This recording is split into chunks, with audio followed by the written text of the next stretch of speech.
Hey everybody, what's up? I'm bringing you a story from AV Club because they are talking about House of the Dragon and the Rings of Power from Amazon, which has been a complete failure. People are already starting to forget about it, but the media and Amazon want us all to believe that it somehow ever stood a chance in any way to House of the Dragon and its great success. Now, the title of this article is Nielsen says House of the Dragon picked up more streaming momentum than Rings of Power.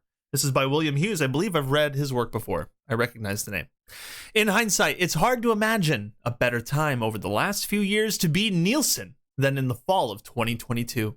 After a decade of fighting tooth and nail to maintain some fleeting relevance in a world where streaming was rapidly coming into dominance, the ratings company finally had both the tech and the positioning to try to answer a question it was uniquely suited to answering, and which millions of people cared about. Who won the big old medieval TV fight, huh? House of the Dragon or Rings of Power? I love how they say that Nielsen struggles to be relevant. I mean, maybe that's because a lot of people on YouTube are using that as evidence against Amazon, and now they're just like, well, how can you say that Nielsen's relevant? I mean, they've had trouble staying relevant all these years, so you can't really rely on Nielsen, can you? Today, per Variety, Nielsen released another piece of that slowly revealing puzzle showing off the streaming data for both shows from the week of August 15th to October 10th. The last week the company currently has data on, oh, you know we love that slow burn drama in prestige TV country. 2 more weeks, presumably, until the complete picture becomes clear. Well, I think it became clear around the episode 1 and 2 mark of The Rings of Power before everyone decided that House of the Dragon was automatically going to be better. But again, House of the Dragon stands on its own as one of the best TV shows out there. And that's not because of the Rings of Power sucking so much. It's because House of the Dragon has amazing writers, directors, and a good mission and plot going forward. We should just continue reading on, huh? Yeah.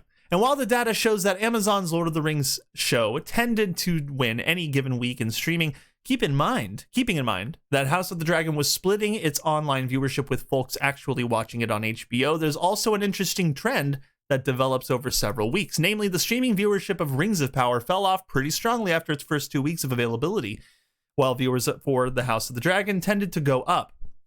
Admittedly, both series only had those individual directions to go in. House of the Dragon had a slow start on streaming before picking up momentum as it headed towards its finale.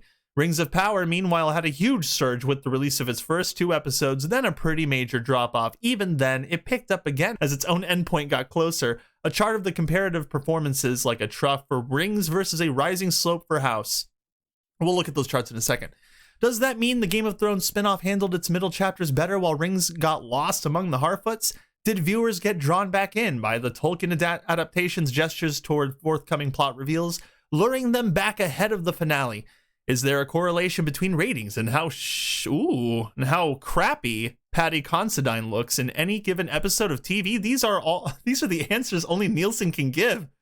Nielsen has all the power now. Okay, so why are they saying that? Is there a correlation between ratings and how crappy Paddy Considine looks in any given episode of TV? I don't know. Why are they insulting his physical appearance? He did great in that series, and it didn't matter that he looked all dead in one episode. I don't even think that's what they're referring to. They're just saying he looks crappy in any given episode of TV. Clearly, they are biased against House of the Dragon, but that is no surprise because they've convinced themselves, the writer, William Hughes, has convinced himself that the Rings of Power is somehow on the same level of quality as the House of the Dragon. That's ridiculous. Where do you get your opinions from? I find that this is kind of just a little absurd to say, being that he had one of the best performances in Game of Thrones, I believe, and he was so impressive that George R.R. Martin himself came out and said, "This guy's awesome. I wish I had wrote him that way in the book." Like, what? But okay, yeah, everyone has their opinion, right? Well, let's take a look over at the House of the Dragon ratings from the actual Variety report itself. If you look at the bottom, it shows right here that during the first 2 episodes, because the Rings of Power is purple, it goes from 1.253 million, or billion, or what? No, it was million. And it went down because everyone was like, they just hated it after the first 2 episodes. They watched it until the end, and then at the finale, everyone just kind of like dipped back in to see how it ended because the rest of the series was just trash. And like House of the Dragon went up here, but there was really just no comparison. I mean, this got more popular. House of the Dragon got more popular as the weeks went by. And though there was a little bit of a drop off near the, I think, what is that, 8, 9, 10? So maybe the 8th episode had dropped off. I'm not sure. But it's definitely doing way better. There's really just no question of which show has been doing better. I mean, The Rings of Power is a complete failure critically, financially. I mean, anything that on Rotten Tomatoes saying it's like 85%, no, don't believe it. But despite all of that, I hope you all have a beautiful day. Like and share this video, subscribe, click that notification bell, and I hope to see you all again next time.